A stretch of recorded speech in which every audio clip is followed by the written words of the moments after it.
Hello, welcome to Steve McDonald's Arts and Crafts, and what I've got today is these moulds for making vases, or vases, however you want to say it. Now, these are really designed for concrete, but you know me, I like to push the boundaries of my moulds and see how they're going to come out, because I like my moulds to be able to be used for more than one thing, and I will use them for concrete on my other channel, so check out that video when it comes out. I'm going to be using the Resin Colour Ultimate Casting Resin, because it is really good at casting in a little bit thicker and deeper moulds. All my resins mixed up, and I've used different things in each of the resins to allow me to get different effects in these.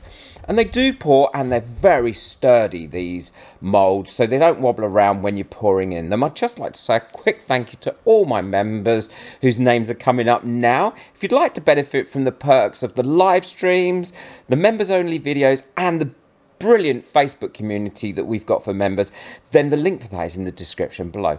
So pouring this right up to the top, I should have left it a little bit so I could squidgy widgy it a little bit more and then top it up, but actually it wasn't overflowing, which was great. And that is the other thing about these moulds, I do actually really like the quality of them.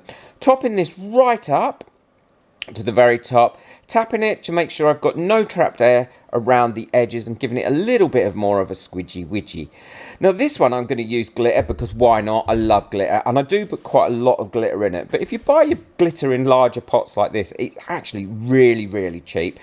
Giving that a really good stir in so it's all the way through, and just pouring it into this mould. Again, I'd just like to say thanks to everybody that bought me a coffee last month. Your names are on my board there, and if you'd like to buy me a coffee and help support this channel and allow me to buy different moulds and different resins and glitters and things, then the link for that is in the description below.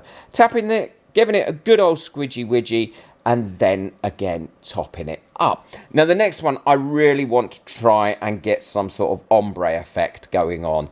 I'm not really sure if I achieve it, you'll have to see at the end, but pouring in the red and then allowing that, as you can see, to get about a third of the way up this mould, then pouring in some gold, and again getting that up about another third of the way up.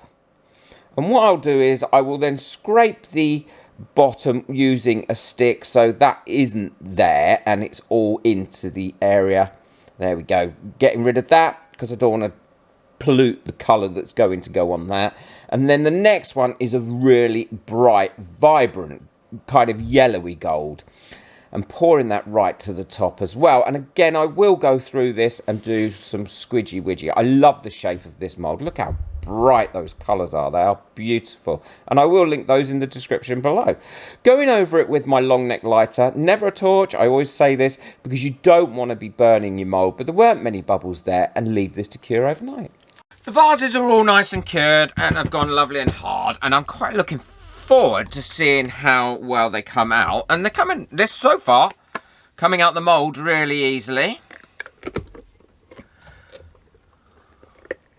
Oh yeah, and that one's very pretty. I tried to get an ombre effect with that, and it kind of did happen a little bit. The hole in the top is nice size to get a few flowers in, and they sit really well on their bases. I'm quite pleased with that one.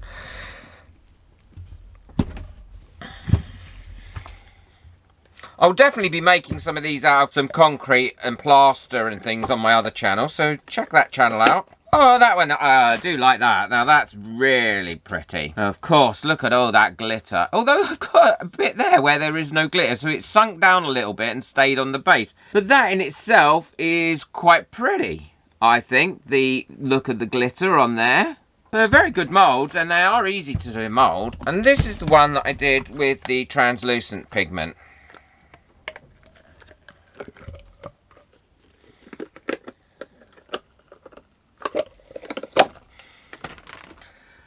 And again, I think that one came out lovely. Nice and translucent. Overall, I think we've got a really successful mould there that has made 3 lovely vases. And obviously, you can just make whatever you want with them. You can add whatever colours you want to them and use your mica powders or glitters and things. Yeah, I'm really pleased with how they've come out. Let me know in the comments what you think, or whether you've used this mould before.